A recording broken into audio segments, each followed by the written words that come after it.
This is my 99th video on my work with OO gauge. See part 1 of this series for my reasons for getting into OO gauge when I already had a lot invested in working in N gauge and I didn't really have space available for a large, fully operational OO gauge layout. Also see my lengthy series on my N gauge railway modelling for smaller and more complex scenery and smaller scale trains running. This part covers more progress with the shelf layout, specifically building a control panel to allow neat integrated operations under both automated shuttle control and manual control. I'd been rather dreading doing this as I suspected that it was going to challenge my abilities, and indeed I was quite doubtful as to how best to go about it, especially as regards handling material for the physical mounting board itself. Well, I was also quite doubtful about some aspects of the wiring. Just to recap, this diagram from my initial design for my shelf layout shows what I was aiming to achieve. The only change between this and what I actually set out to build now was that I added 2 more on-off switches in the lines going from the positive terminals of the controller to the B+ connections on the shuttle units, to allow for power to the shuttle units being completely turned off when working under manual control. Apart from the addition of those 2 switches, what I was trying to build now was what is shown in this diagram. Although the diagram just represents the components and their connections, it isn't intended in any way to represent their physical arrangement on the panel. I had all of the components on hand at this point. The actual connections to the rails were all completed as of my previous video, part 98. I had the 2 shuttle control units and had previously tested their operation both on a small test track and then on the shelf layout itself. I'd purchased 2 4-pole two-way switches to provide for the switching between shuttle operations and manual operations. I'd purchased a bag of on-off toggle switches on Amazon to supply all of the on-off requirements. I bought strips of screw connectors to provide connection terminals, and I had various wire on hand, though I'd already used something like 500 feet of wire on this layout. I wasn't at all sure what to use as a board for mounting the shuttle units and the various switches.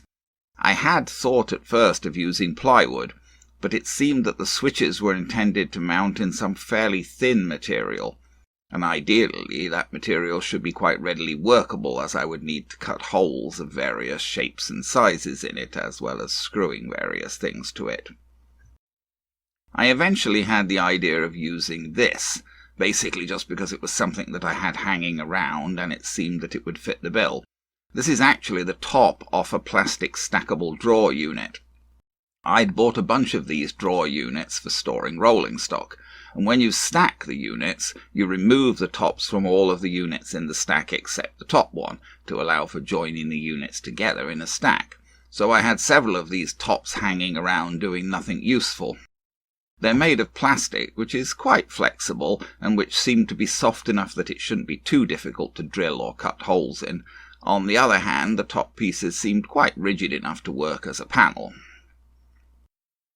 I brought all of my supplies for building the panel down to my workbench. I was initially hoping to use the Crimp on tab connectors shown in the bag here with the red insulation, and you can see here that I've experimentally connected several of these to one of the 4-pole two-way switches at top right. However, ultimately I concluded these connectors weren't going to work for one reason and another. Tabs too close together, tabs the wrong size, too much risk of short circuits. So I had to do pretty much all of the connections by soldering. I started by drawing center lines for the mounting of the components for each control zone on the board. This wasn't really necessary, but I thought I might as well try to lay things out symmetrically and neatly. Next, I prepared strips of screw connectors for the inputs to and outputs from the control panel. There will be 2 inputs for each control zone for positive and negative power connection from my Morley controller. Then there will be 4 outputs for one zone and 5 outputs for the other. The outputs are basically for the A, B, C and D sections of the rails as defined for shuttle control, The reason that one zone has 5 connections rather than 4 is that the inside line branches into 2 at one end, and so it has 2 B-ends, either of which could be used for shuttling, depending on how the point at the split in the line was set. Just to clarify this whole A, B, C, D business, here's the wiring diagram for the shuttle control units as provided by the vendor. The track under shuttle control is split into 4 sections connected to 4 connections on the shuttle control. One rail is continuous and this takes connection A. The other rail has breaks creating isolated sections at each end. The centre section of this rail, constituting most of the track, takes connection C, and the 2 isolated end sections of this rail take connections B and D. From now on I'll just refer to the A, B, C and D connections as I cover the making up of the control panel. So, I fastened the screw connectors for the inputs to the bottom of the panel and the screw connectors for the outputs to the top of the panel. This seemed logical to me at the time, although in hindsight it might have been better just to put all of the connections input and output at the bottom of the panel, since having connections at the top naturally tends to result in wires dangling down over the panel itself. Here you can see the connector strip for the 5 outputs of the inner zone screwed to the top of the panel. These connections will be A, B1, B2, C and D. I drilled holes next to the connectors so that I could pass wires from them neatly onto the back of the board where all of the wiring would be. There probably wasn't really much point in this in hindsight. The on-off switches that I bought on Amazon were cheap and effective. They were actually designed for switching mains power and so rather overrated for my application. They also required rectangular mounting holes, which was a bit of a pain. It would have been so much easier to use switches that just mounted in round holes that could have easily been drilled. This was my first effort at mounting one of these switches. I measured the switch with calipers, then marked an appropriate-sized rectangle on the board. Then I drilled small holes at each corner. I was surprised to find that the plastic was quite hard to drill. I cut the rectangular hole out using a new blade in my craft knife. The holes in the corners really didn't help, so I didn't bother with them for mounting the rest of these switches. The switches just press fit into the holes so long as the holes are the correct size. If the hole is made a little too small, it can be expanded by shaving the plastic with a craft knife. Shaving this plastic was quite easy, although the initial cutting through it required multiple passes and quite a lot of force, so it made me distinctly nervous as there were clearly lots of opportunities for accidents. I took great care not to cut towards myself and to allow for the fact that either the material or the knife blade might suddenly fail. I've had to go to hospital before as a result of knife accidents. Here are the first 2 on-off switches mounted. These 2 are to allow for switching off the power to the shuttle units. I'm not sure this was necessary, but it seemed wise not to input power to the units when nothing was being output from them. With these 2 switches mounted, I had 5 more to do to allow for manually switching the power to the 5 isolated end zones, 2 for the outer track, 3 for the inner tracks. I drew rectangles for the 3 switches for the inner end zones near the top of the panel. I cut those out and then drew rectangles for the 2 outer end zones. My black marker died at this point, so I switched to a purple one as it was the darkest colour that I had handy. Now I had 5 rectangles cut out ready for the on-off switches. I got out switches to mount in those holes.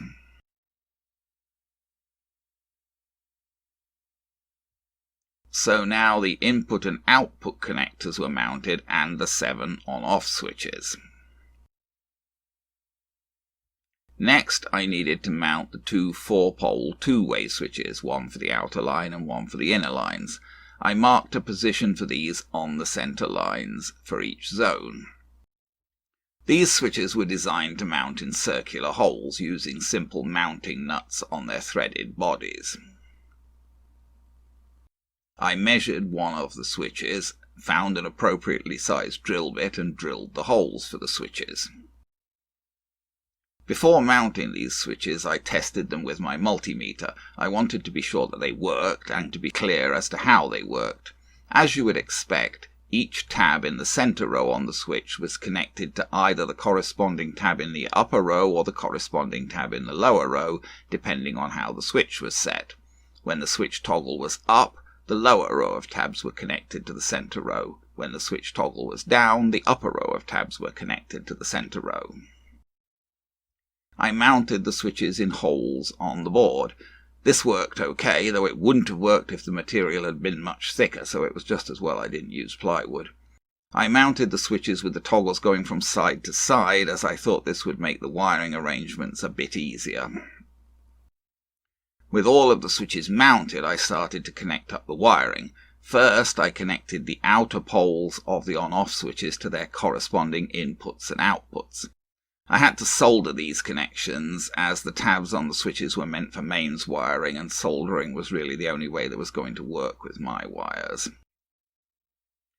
Next, I connected up the outputs to the 4-pole two-way switches. This involved connecting the center row of tabs on the toggle switch, either directly to the corresponding output connector or to the tab of the corresponding on-off switch. These are the connections for the outer track. From right to left at top, these are connections A, B, C, and D, with B and D, the end isolated sections, being switched, and A and C, the main track sections, being connected directly.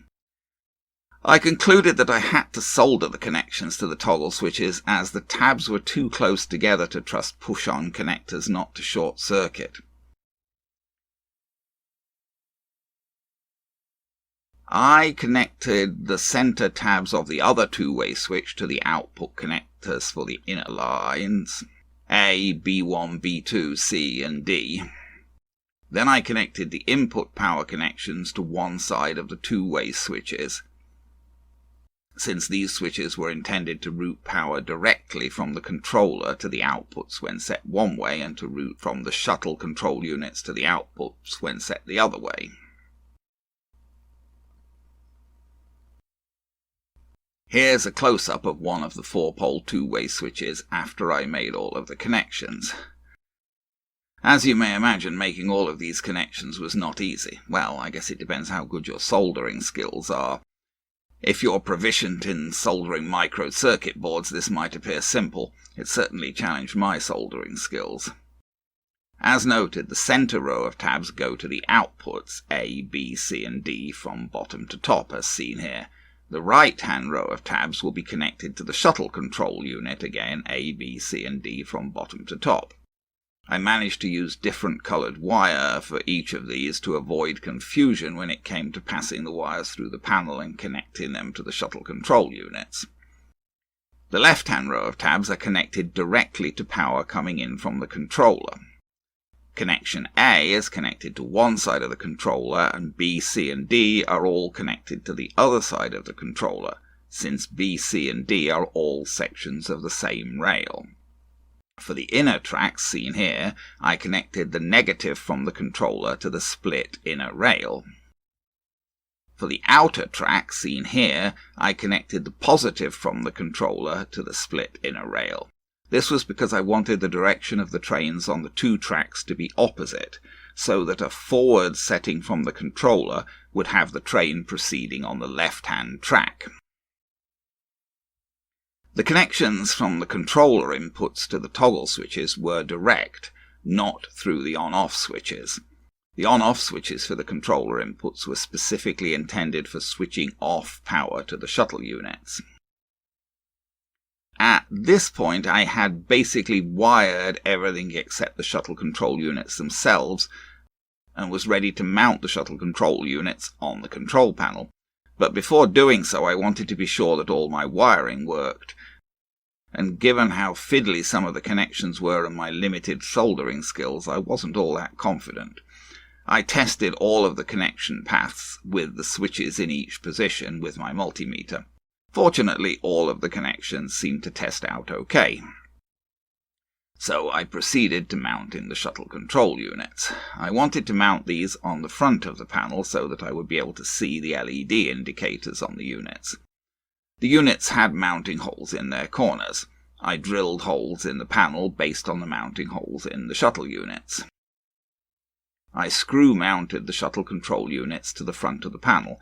I was very careful not to over-tighten these screws, as circuit boards like this can easily be damaged by any warping. Having mounted the shuttle units, I drilled holes through the panel next to their connectors to allow the wires to be passed through.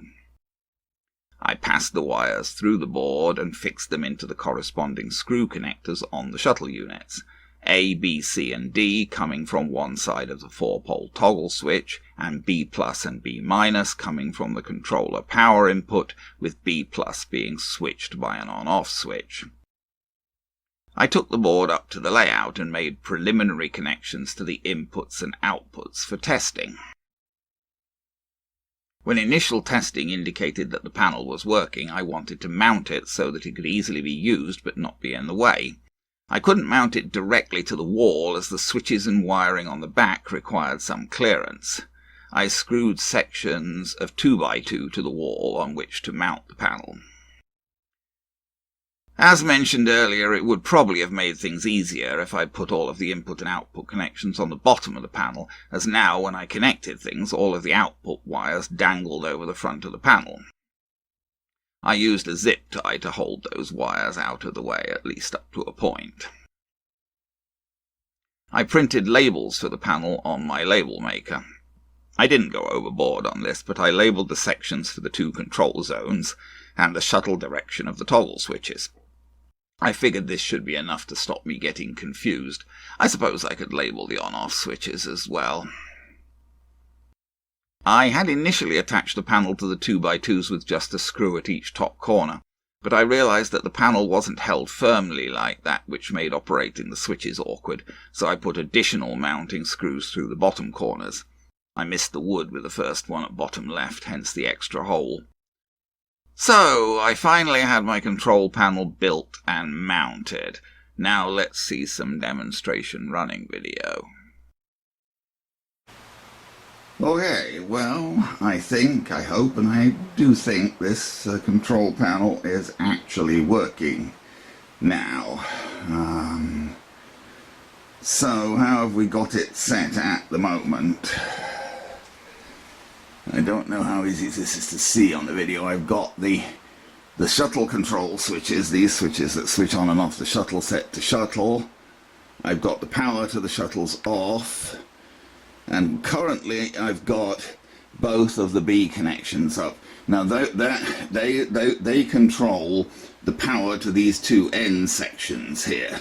So with both of those off, I wouldn't be able to move either of these trains because they'd both be isolated. And I've got the point currently set straight. So let's unisolate. We'll unisolate the straight one. The middle one. That's B1, B2 and D. The other isolator is for at the other end, in the other station, like all the way over there. That's an isolator. Okay, so I've unisolated the middle line. I've got the point, all of the points currently set straight. My Morley controller is turned on, and I've got handhelds plugged in. So,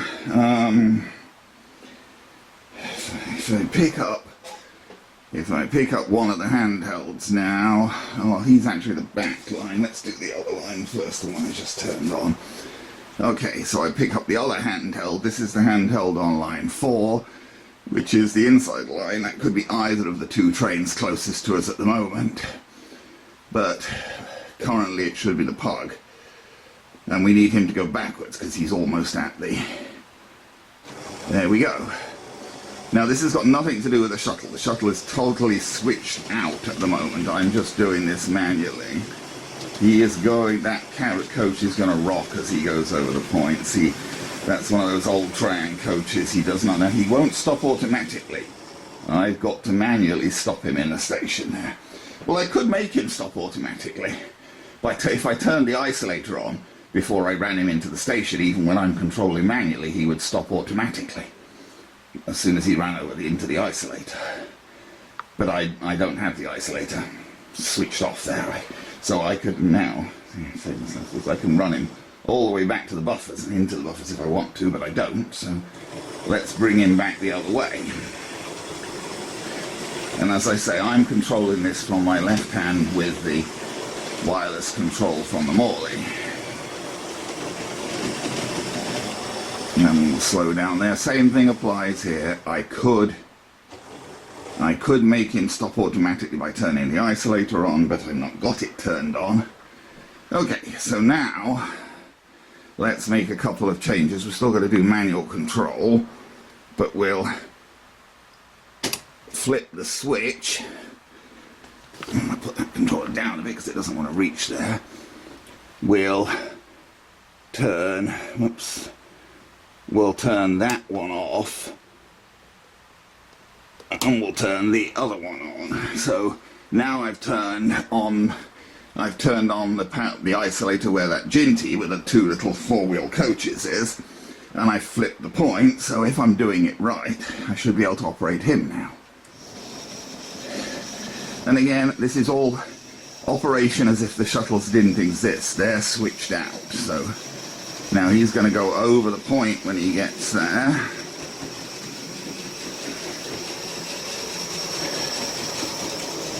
And again, I stop him manually in the station. The platform he should be stopped at is actually missing at the moment because I took it off so I could work on the tracks. But I'll put all the platforms and roofs and things.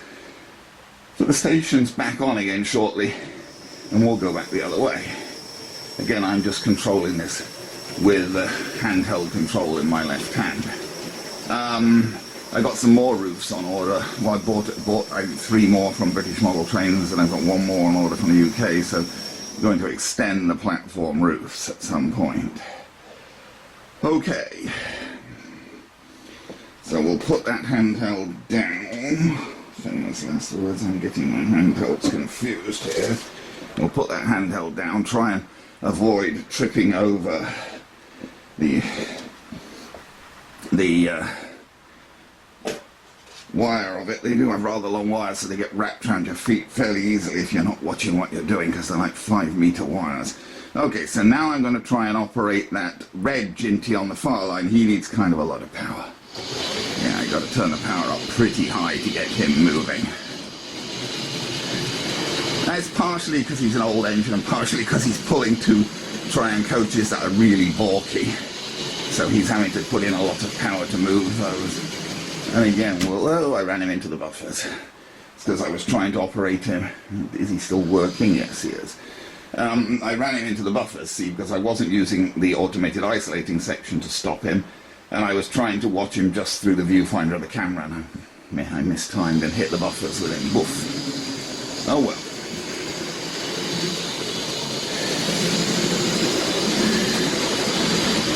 Okay, so we'll bring him back. Well, I'm going to look at the actual real-life coach thing rather than the viewfinder there, so I stop him in the right place. Okay, so I've now turned both handhelds down to 0, and I've got them already still switched on to handheld. Now I'm going to go back and change my settings on the board. I'm going to turn all of the power so the lines on, and I'm going to turn power on to the shuttles, and I'm going to flip the 2-way switches to shuttle. So now I'm ready for shuttle operations. The only reason I'm not getting any shuttle operation is that I haven't turned power on from the Morley controller. And I can do that. See, I do actually have power set on the knobs on the Morley controller, but those knobs have no effect when you've got the switches on the Morley controller set to handheld. So, if I flip one of those switches from handheld to normal, I should get some shuttle operations. I'm trying to look at the viewfinder of the camera while I do it as well. Yep, so you see the red light came on the right-hand shuttle there. And that's the outside line, so that should be the red Ginty at the back, who should start moving under shuttle operations soon. Unfortunately, there's rather a weight, because that's just the shuttle's weight. Zoom out so you can see the shuttle control unit.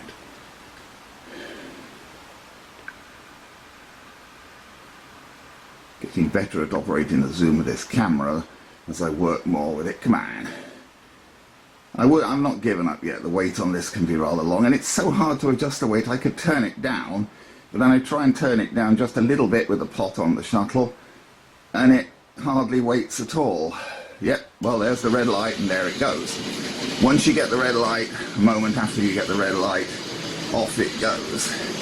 So long as I've got the power level set appropriately, he should manage, and he should stop automatically in that station. Yeah, there he goes. Now, unfortunately, we've got to wait again for the shuttle to make up its mind to move him. But he's now, again, I'm not operating this. This guy's being operated by the shuttle. I've put both handhelds down. And in fact, this is not even being operated, the level's not even coming from the handheld anyhow. It's coming from the main knob on the Morley. The handheld knob is at 0, but it doesn't matter in any case because it's turned off. The Morley only takes its level from either the handheld or the main knob. And when there you go. And it just ignores the other. So if you've got it set to use the main knob, it ignores the handheld. So when this guy gets back into that station and stops, I'm going to flip the Morley switch for that line back to handheld, so now he's not getting any power. The shuttle's still on, but there's no power going to it. So now I'm going to flip, the other one to handheld, and he did actually move a bit because I guess I didn't have him quite as far down as the isolating section, so he moved forward into the isolating section as soon as I put the power on through the shuttle. And he'll sit there for a bit. So I'm getting confused now. We're running the Ginty, yes, because that was what we were running last, and I haven't switched it over. So we're running the Ginty under shuttle control. And again, having flipped it on, once I flip the power on, I'm not touching any power control for the shuttle operations. Sorry, I'm just getting out of breath here just doing this. Sadly, I get out of breath too easily these days. Come on, baby. I gotta turn these down. Well, for demonstration purposes, it would help if I turn these down. I mean, it's in a way, it makes sense that the thing should stand in the stations a while. I mean, they shouldn't keep shooting backwards and forwards all the time. Yep, there's the red light, so off he goes. Sorry, you couldn't see the red light because I had the camera focused on the train, not on the unit. And he again will stop when he gets to the isolating section there, which would be at the end of the platform if I hadn't removed the near platform. So we have to wait for him again. I think for some peculiar reason the wait shouldn't be quite as long here as the initial wait. These things, the initial wait seems to be longer. Don't quite understand how these things determine their weight. They said the weight seems to go down a bit once they've shuttled once or twice. And as I say, if I turn it down just a hair, then it radically reduces. Come on. Seem to have got it turned up rather high on both of them now. I think it may actually have increased because of the wiring, because it seems to depend on the impedance. I didn't turn there we go. I didn't turn the wait times up on them at all when I installed the shuttle units on the control panel, but it seems like the wait times went up a bit. I'm going to turn him off a minute. Perhaps just because there's more impedance in the system, and somehow that makes the wait time go up. You don't quite know. Okay, so now I'm going to change. What am I going to change? I'm going to change a couple of things. I have to remember what to do here. I'm going to straighten this point, and I'm also going to turn off all power to his isolated section so that he won't move now, that Ginty. Because otherwise when he's in the isolated section he could still move. Okay, so now if I turn power to the shuttle back on, what will happen? The pug will eventually move. I don't know whether he'll move immediately. Yes, he did move a bit because he wasn't quite in the thing. I think that might, I don't know whether that was a clock or the doorbell. Well, I can't really answer the door now. So now we're waiting for the pug. And I have got the point set, because if I start, well, he wouldn't shuttle anyway if I had the point set wrong, because he might move in the isolated zone, but he'd have no power in the main line if the point was set the wrong way. So he wouldn't move anyway.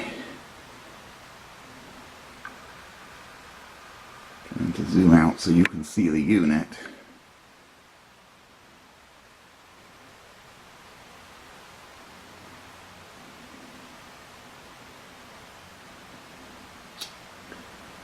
There we go. Oh no, I'm looking at the wrong thing, sorry. No, we've not got a red light yet. Sorry about the longueurs in this. There's the red light. Ooh, and he's going pretty darn fast. Well, that's because the pug, the pug is rather a fast engine. Those little pugs are really fast engines. He's got exactly the same power level on as the Ginty. That Ginty's a pretty much current production Hornby Ginty. The Bachmann Ginty didn't work at all on the shuttle. It would work if I were doing it under manual control, but it wouldn't work under the shuttle control.